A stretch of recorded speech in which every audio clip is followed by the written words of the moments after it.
Hello बच्चों, मैं स्मिता बेजलवान स्वागत करती हूँ आपका आईसीटी वर्चुअल क्लासरूम में। आशा करती हूँ आप सभी स्वस्थ होंगे और अच्छे से अपनी पढ़ाई कर रहे होंगे। बच्चों, आज हम पढ़ने जा रहे हैं क्लास 9th की साइंस, और क्लास 9th साइंस में हमारा चैप्टर चल रहा था मैटर इन आवर सराउंडिंग, तो उसी को ही आगे हम आज कंटिन्यू करेंगे। चलिए, तो चैप्टर को स्टार्ट करते हैं। स्टार्ट हम कर चुके थे लास्ट लेक्चर में, काफ़ी सारे टॉपिक्स हमने पढ़ लिए थे, तो वो आप एक बार देख लीजिए। जो भी टॉपिक्स हमने पढ़ लिए थे साथ साथ आप उन्हें रिवाइज कर लीजिए।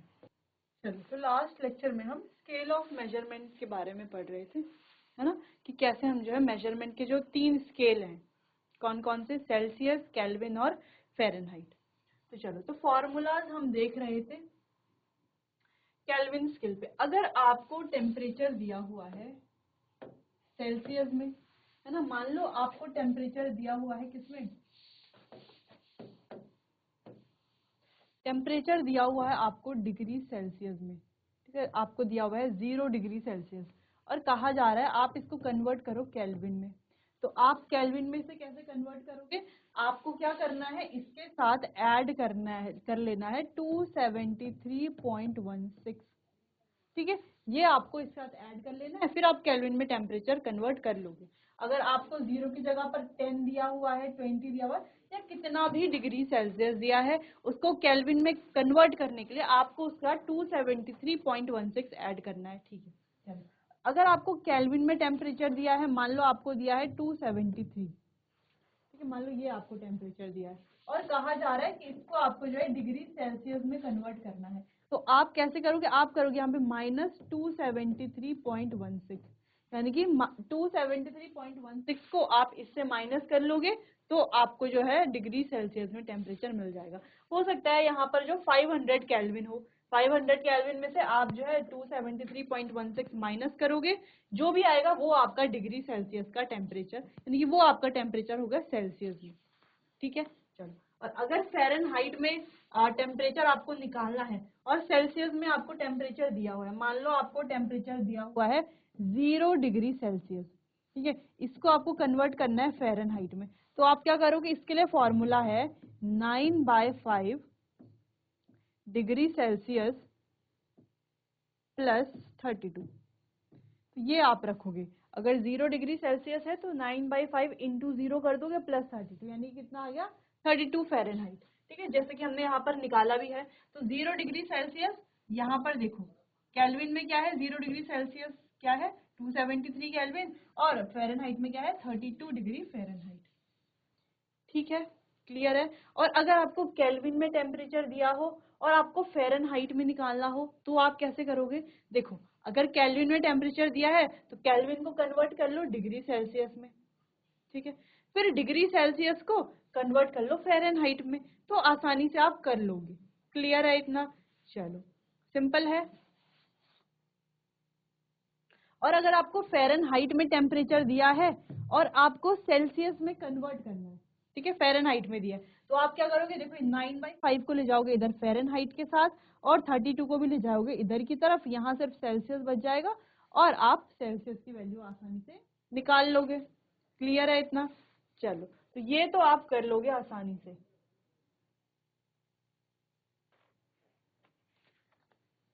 ठीक है।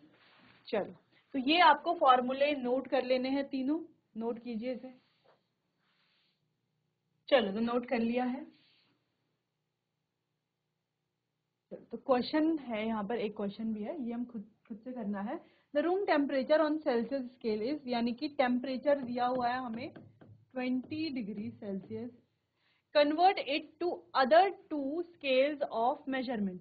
अब इसे जो है हमें कन्वर्ट करना है केल्विन में और फ़ारेनहाइट में, दो में हमें इन्हें कन्वर्ट करना है, ठीक है। तो चलो, तो केल्विन में तो हम कर सकते हैं आसानी से, तो टेम्परेचर हमें सेल्सियस में दिया है, तो फॉर केल्विन,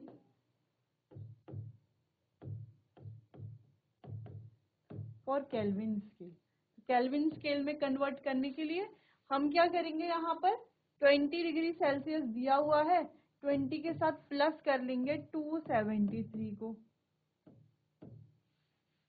ठीक है, 273.16 को सॉल्व कर लेंगे, कितना हो गया ये 61.392, ये हो गया 293.16 केल्विन। कितना हो गया? 293.16 केल्विन। ठीक है, अब इसको फ़ारेनहाइट में चेंज करते हैं फॉर एफ स्केल। एफ क्या है? फ़ारेनहाइट।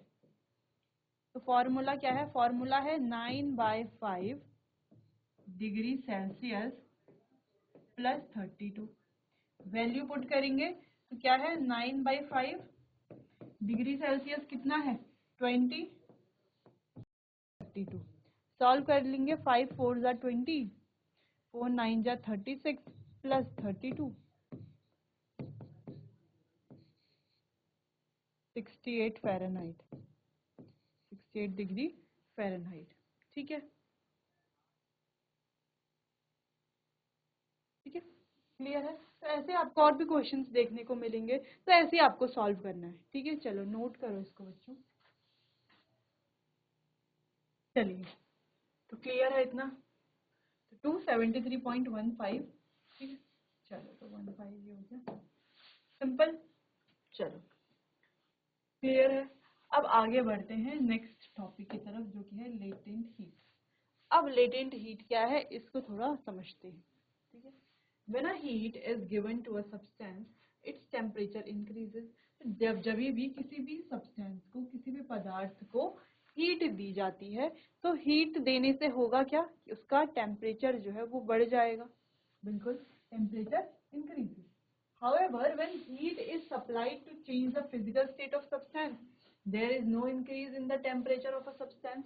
लेकिन आप देखते हो कि जब हीट सप्लाई होती है फिजिकल स्टेट को चेंज करने के लिए, मान लो सॉलिड से लिक्विड में चेंज करना है या लिक्विड से वेपर में चेंज करना है, तो आप देखते हो यहाँ पर no increase in temperature of the substance, यानी कि सब्सटेंस के टेम्परेचर पर कोई इंक्रीमेंट नहीं होता।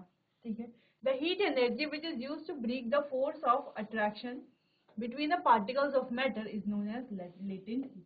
तो ये जो हीट है, जो अट्रैक्शन फोर्स को ब्रेक करने के काम आती है मैटर के, है ना, ब्रेक करके तभी तो वो दूसरे स्टेट में चेंज होगा, उसी हीट को कहा जाता है लेटेंट हीट।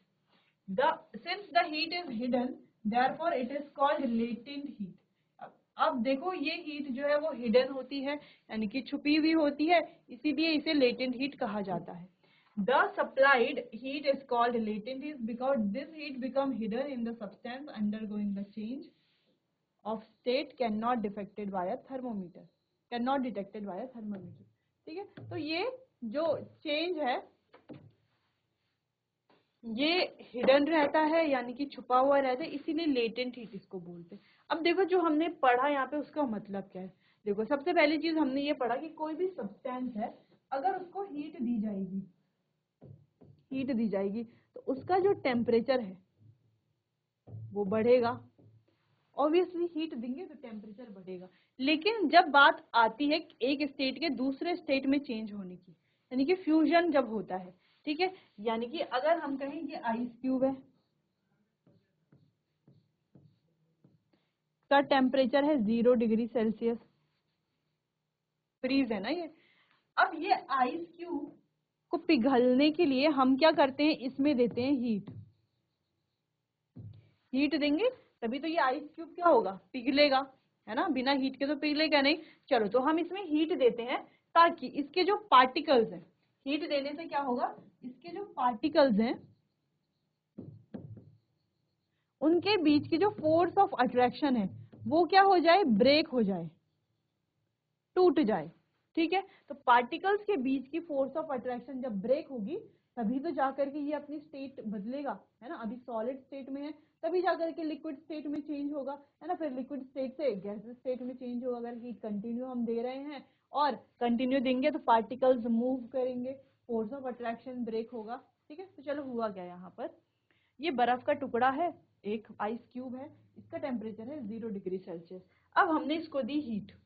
ठीक है, अब इस हीट से क्या हुआ, इसके जो अंदर के जो पार्टिकल्स है ना, पार्टिकल्स होंगे यहाँ पर, होंगे बिल्कुल होंगे, ऐसे पार्टिकल्स होंगे, इस तरीके से अरेंज होंगे। जो इन पार्टिकल्स की जो फोर्स ऑफ अट्रैक्शन है वो टूट जाती है, जिस वजह से ये क्या करते हैं, आगे लिक्विड में कन्वर्ट होते हैं। अब जब हम इस लिक्विड का टेम्परेचर मेजर करते हैं तो इसका टेम्परेचर तो ज्यादा आना चाहिए था, क्योंकि इसको हमने हीट दी है और इससे अपनी स्टेट बदली है, लेकिन इसका टेम्परेचर भी 0 डिग्री सेल्सियस ही होता है उस समय तक। कुछ टाइम के बाद तो टेम्परेचर बढ़ेगा ही, कुछ टाइम के बाद तो उसके टेम्परेचर बढ़ने लगेगा, जैसे जैसे ये रूम टेम्परेचर पर आने लगेगा, जैसे हम कंटिन्यू हीट देते रहेंगे तो टेम्परेचर बढ़ेगा। लेकिन अब जब ये सॉलिड से लिक्विड में चेंज हुआ है, तुरंत आप जब इसका टेम्परेचर चेक करते हो तो ये 0 डिग्री सेल्सियस ही रहता है।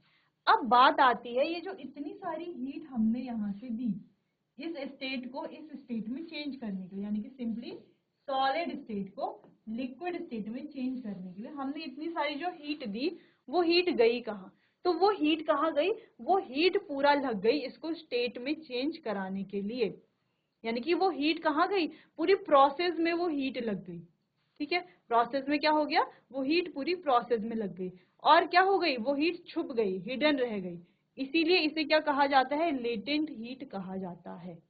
ठीक है, अब ये जो लेटेंट हीट है, अब जैसे यहाँ पर क्या हो रहा है? फ्यूजन हो रहा है, तो फ्यूजन की लेटेंट हीट है।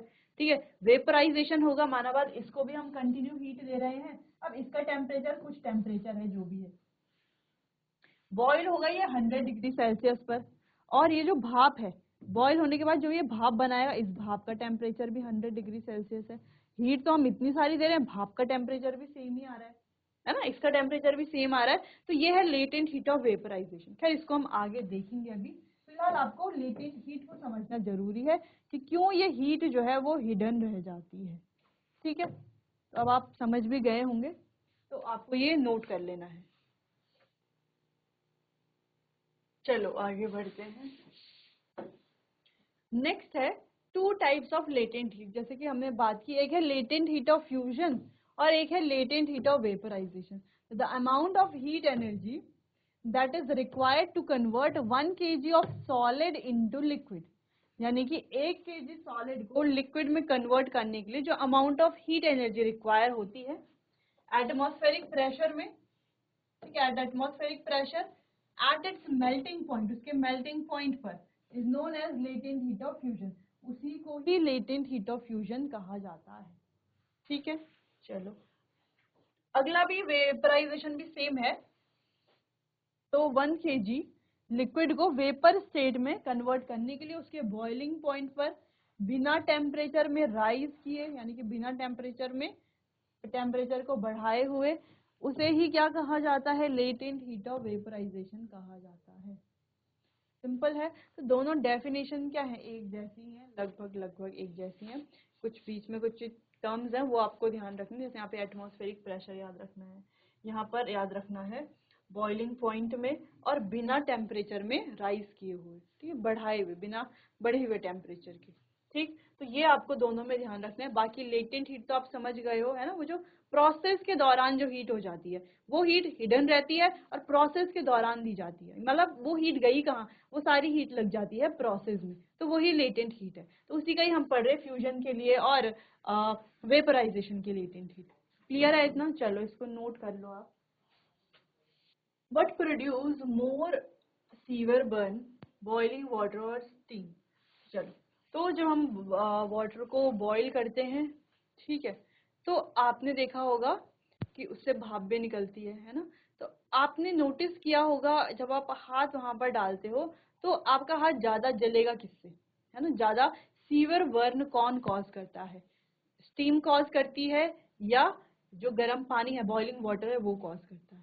तो आपने हमेशा ध्यान दिया होगा कि जो भाप है, जो स्टीम है, वो ज्यादा सीवियर बर्न कॉज करती है, उससे आपका हाथ ज्यादा जलता है, जबकि बॉइलिंग वाटर से उतना ज्यादा नहीं जलता। फिर ठंडे पानी में डाल दो हाथ तो उतना ज्यादा नहीं जलता, लेकिन स्टीम से जो है हाथ ज्यादा जलता है। तो ऐसा क्यों होता है कि स्टीम जो है ज्यादा बर्न कॉज करती है? ये हम पढ़ेंगे।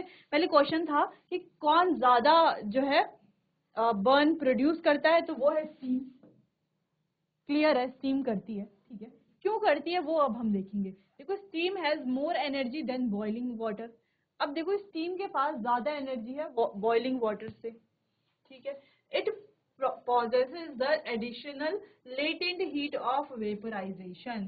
अब वो इसीलिए है क्योंकि बॉइलिंग वाटर के पास तो जो उसकी हीट है वो है, लेकिन स्टीम के पास क्या है, उसके पास वो जो हीट है वो तो है ही, उसके साथ क्या है, additional hidden latent heat of vaporisation है।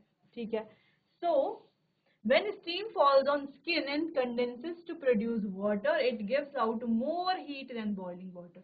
तो देखो, अगर बॉइलिंग वाटर हाथ पर गिरेगा तो उतनी हीट देगा जितनी है उसमें, ठीक है, लेकिन स्टीम जब हाथ पर गिरती है तो वो एडिशनल हीट भी देती है, वो लेटेंट हीट वाली, और फिर वो कंडेंस भी होती है, ड्रॉपलेट्स में कन्वर्ट होगी क्योंकि कंडेंस हो करके, ठीक है, तो वो एक एडिशनल हीट है जिस वजह से वो ज्यादा बर्न कॉज करती है। ठीक है, ये ध्यान रखना है। तो देखो, when steam falls in skin and condenses to produce water, gives out more heat than boiling water at the same temperature. Steam has more energy than boiling water, in the steam की energy भी ज्यादा है, therefore burn produced by steam is more severe, ज्यादा severe होता है, ज्यादा घातक या गहरा जो बर्न है, ठीक है, जला हुआ जो है वो ज्यादा किससे होता है, स्टीम से होता है। ठीक, किस वजह से, उसकी एडिशनल हीट की वजह से। एडिशनल कौन सी, ये additional latent heat of vaporisation जो इसके पास है, इसकी वजह से। क्लियर है इतना? चलो नोट कर लो बच्चों इसको। चलिए आगे बढ़ते हैं। अब प्रेशर के इफेक्ट के बारे में बात करते हैं। देखो, टेम्परेचर के चेंज और इफेक्ट के बारे में हमने बात कर ली, अब प्रेशर के चेंज और इफेक्ट के बारे में बात करते हैं। ठीक है, चलो। The physical state of substance can also be changed by changing the pressure. तो प्रेशर को चेंज करके किसी भी सब्सटेंस की फिजिकल स्टेट भी चेंज की जा सकती है, हर किसी की नहीं, किसी किसी की। ठीक है, as increase in pressure brings the particle closer, क्योंकि देखो प्रेशर बढ़ाने से पार्टिकल और क्लोज आ जाएंगे, जिससे उनका फोर्स ऑफ अट्रैक्शन भी जो है वो भी इंक्रीज होगा। ठीक है, जिस वजह से इनकी जो स्टेट है उसमें भी चेंज आ जाएगा। जैसे आपने गैसेस को देखा होगा, तो जो गैसेस होती हैं हम जानते हैं उनके जो पार्टिकल्स हैं उनके बीच में काफी स्पेस होता है।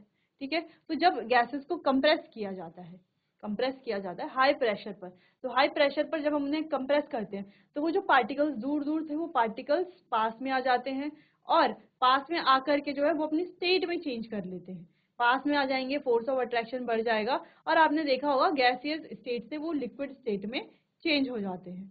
ठीक है, चलो। तो when high pressure is applied to a gas, तो सेम यही लिखा गया है कि हाई प्रेशर जब किसी गैस पर अप्लाई किया जाता है, इट्स टेम्परेचर इज रिड्यूस, तो उसका टेम्परेचर कम हो जाता है और गैस कन्वर्ट हो जाती है लिक्विड में। तो जैसे या हम कहें गैस क्या हो जाती है, लिक्विफाइड हो जाती है। तो जैसे आपने एलपीजी देखी होगी, लिक्विफाइड पेट्रोलियम गैस, तो वो पेट्रोलियम गैस है जिसको लिक्विफाई किया गया है। ठीक है, फिर आपने नेचुरल गैस देखी है, उसे भी कंप्रेस किया जाता है, तो नाम ही क्या है, CNG, compressed natural gas. Clear है? चलो, pressure exerted by a gas is measured in atmosphere. तो जब भी कोई प्रेशर जब हम मेजर करते हैं, जो गैस प्रेशर एक्सर्ट करेगी, ठीक है, उस प्रेशर को मेजर किया जाता है एटीएम में। एटीएम यानी कि एटमॉस्फेयर। ठीक है, एटीएम में उसे मेजर किया जाता है। इंपॉर्टेंट पॉइंट है अगला, atmospheric pressure at sea level is taken as 1 ATM. Sea level पर एटमॉस्फेरिक प्रेशर 1 एटीएम लिया जाता है, which is also normal atmospheric pressure. तो हमने पहले भी पढ़ा था जब हम बॉइलिंग पॉइंट डिस्कस कर रहे थे कि जो एटमॉस्फेरिक प्रेशर है उसकी वैल्यू हम कितनी लेते हैं, 1 ATM. As we go higher atmospheric pressure decreases, और जैसे जैसे हम हायर ऊपर की तरफ जाते हैं वैसे वैसे एटमॉस्फेरिक प्रेशर जो है वो डिक्रीज होने लगता है। ठीक है, एटमॉस्फेरिक प्रेशर डिक्रीज होने लगता है हायर जब हम जाते हैं। ठीक है, तो यहाँ पर 3-4 चीजें आपको ध्यान रखनी है कि प्रेशर से हम किसी भी सब्सटेंस की स्टेट को चेंज कर सकते हैं। ठीक है, उसको प्रेशराइज करके, प्रेशराइज यानी कि प्रेशर इंक्रीज करके वो कंप्रेस हो जाती हैं। तो जैसे गैसेस हैं तो उनको प्रेशराइज किया जाता है, या हम कहें प्रेशर इंक्रीज करके उनको कंप्रेस किया जाता है और वो लिक्विफाई हो जाती है। और अगर हमने प्रेशर की बात की है तो जो गैस प्रेशर एक्सर्ट करती है उसे मेजर किया जाता है एटीएम यानी कि एटमॉस्फेयर में। ठीक है, चलो, और बाकी हमने देख लिया कि जो एटमॉस्फेरिक प्रेशर है नॉर्मली 1 एटीएम होता है, सी लेवल पर भी 1 एटीएम होता है, और जैसे जैसे हम हायर जाते रहते हैं वैसे वैसे प्रेशर डिक्रीज होता रहता है। क्लियर है इतना? चलो इतना आप नोट कर लो। चलिए आगे बढ़ते हैं। टेम्परेचर और प्रेशर का इफेक्ट तो हमने देख लिया है। चलिए अब हमें देखना है क्रिटिकल टेम्परेचर और critical pressure. There is certain temperature above which a gas can not be change to the liquid state, however large pressure may be on its surface. तो देखो एक सर्टेन टेम्परेचर है जिसके अबव कोई gas जो है वो अपनी स्टेट चेंज नहीं करती, चाहे प्रेशर कितना भी हो। दिस टेम्परेचर, इसी टेम्परेचर को कहा जाता है क्रिटिकल टेम्परेचर, और इसके जो कॉरस्पॉन्डिंग प्रेशर है उसे कहा जाता है क्रिटिकल प्रेशर। तो सिंपल सी डेफिनेशन थी क्रिटिकल टेम्परेचर और प्रेशर की। ठीक है, आगे बढ़ते हैं, बात करते हैं इवेपोरेशन की। अब इवेपोरेशन क्या है इसको समझते हैं। जैसे हम अपनी जो प्रीवियस क्लासेस हैं वहां से भी इवेपोरेशन पढ़ते आ रहे हैं, हमें पता है इवेपोरेशन क्या होता है, तो थोड़ा डिटेल में हम इसको देखेंगे। तो the process of liquid into vapour state to any temperature below its boiling point is called evaporation. देखो बॉइलिंग और इवेपोरेशन लगभग एक जैसे तो हैं। तो बॉइलिंग में भी क्या हो रहा है, बॉइलिंग में भी लिक्विड स्टेट से क्या बन रही है, गैसियस स्टेट बन रही है, और इवेपोरेशन में भी एज इट इज हो रहा है। लेकिन दोनों में डिफरेंस क्या है, देखो बॉइलिंग में क्या हो रहा है, हीट दे रहे हैं, बॉइलिंग कर रहे हैं, लेकिन इवेपोरेशन में क्या होता है, बॉइलिंग पॉइंट से नीचे जो भी लिक्विड इवेपोरेट हो रहा है उसके बॉइलिंग पॉइंट से नीचे जब वो इवेपोरेट होता है तो उसे इवेपोरेशन कहा जाता है, या उसके बॉइलिंग पॉइंट से नीचे जब उसके वेपर्स बनते हैं, वो गैसेस स्टेट में चेंज होता है, तो उसे कहा जाता है इवेपोरेशन। ठीक है, particles of matter are always in a state of random motion. This is also true for liquid. The particles of a liquid have different amount of kinetic energy. चलो, तो यहाँ पर कुछ पॉइंट्स लिखे हैं, उनको थोड़ा सा समझते हैं। ठीक है, चलो क्या लिखे हैं, बहुत इजी पॉइंट्स है। देखो सबसे पहले तो अगर हम बात करें इवेपोरेशन की, तो लिक्विड स्टेट से चेंज हो रहा है गैसियस स्टेट में, सिंपल सा ये एक पहला पॉइंट ये हो गया। अब दूसरी चीज ये है कि जो पार्टिकल्स होते हैं किसी भी सब्सटेंस के, वो हमेशा कैसे होते हैं, स्टेट ऑफ रैंडम मोशन, हमेशा रैंडम मोशन की स्टेट में होते हैं। ये लिक्विड्स के लिए भी ट्रू है, क्योंकि उसके पार्टिकल्स भी क्या करते रहते हैं, मूव करते रहते हैं। यानी कि पार्टिकल्स मूव कर रहे हैं, इसका मतलब इन पार्टिकल्स के पास क्या है, कुछ काइनेटिक एनर्जी है। ठीक है, काइनेटिक एनर्जी है। ठीक, the particle present at the surface possess comparatively higher kinetic energy of those present in bulk. अब सरफेस पर जो मॉलिक्यूल्स प्रेजेंट है या पार्टिकल्स प्रेजेंट है, उनकी जो काइनेटिक एनर्जी होती है वो हायर होती है बाकियों के कंपैरिजन में, सरफेस वाले मॉलिक्यूल्स की। Therefore, particles at the surface with higher kinetic energy are able to break away from the forces of attraction of other particles and get converted into vapor. This phenomena is called evaporation. तो चलो इसको simple तरीके से समझते हैं, जो यहाँ पे लिखा हुआ है, तो लिखा हुआ भी है उसको भी समझेंगे वैसे तो। चलो, तो क्या हो रहा है यहाँ पर, अब ये जो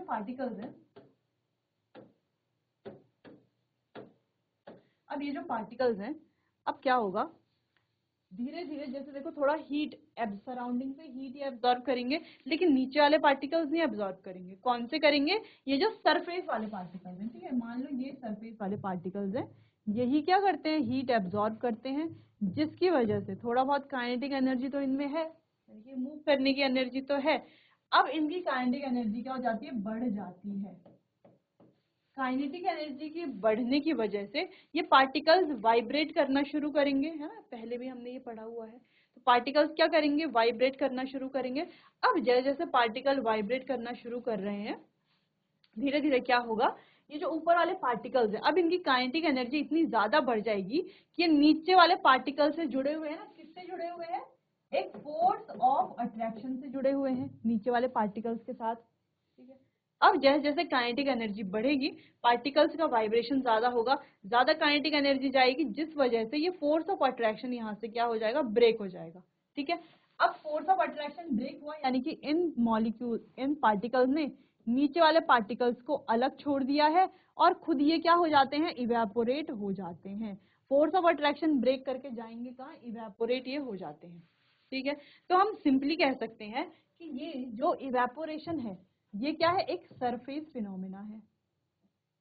क्या है, एक सरफेस फिनोमेना है, क्योंकि यहाँ पर सबसे पहले जो इवेपोरेशन होगा, तो पार्टिकल्स वेपर फॉर्म में कन्वर्ट होंगे, वो कौन से पार्टिकल्स होते हैं, वो होते हैं हमारे सरफेस के पार्टिकल्स।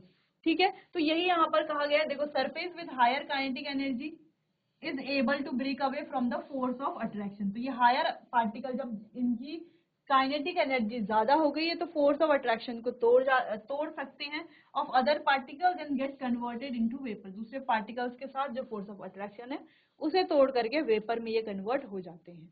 ठीक है, चलो तो पहली चीज तो ये क्या है, सरफेस फिनोमिना है, पार्टिकल की काइनेटिक एनर्जी बढ़ती है जिस वजह से ये फोर्स ऑफ अट्रैक्शन नीचे वाले पार्टिकल्स के साथ तोड़ करके खुद इवेपोरेट हो जाते हैं। अब इसके बाद क्या होता है, इसके बाद जो ये दूसरी लेयर वाले मॉलिक्यूल्स हैं, पार्टिकल्स हैं, अब ये सरफेस के पार्टिकल्स हो जाते हैं, ये सरफेस पर आ जाते हैं। अब इनके साथ भी सेम होता है काइनेटिक एनर्जी के केस में, फिर ये भी उसके नीचे वाले पार्टिकल से फोर्स ऑफ अट्रैक्शन छोड़ करके या ब्रेक करके क्या करते हैं, इवेपोरेट हो जाते हैं। तो ये है इवेपोरेशन का, हम कह सकते हैं एक सिंपल सा फिनोमिना। चलिए तो इसे आप नोट कर लीजिए। चलिए बच्चों, तो आज के लिए बस इतना ही, बाकी चैप्टर को कंटिन्यू करेंगे हम अपने आने वाले अगले सेशन में। तब तक के लिए आपका बहुत बहुत धन्यवाद।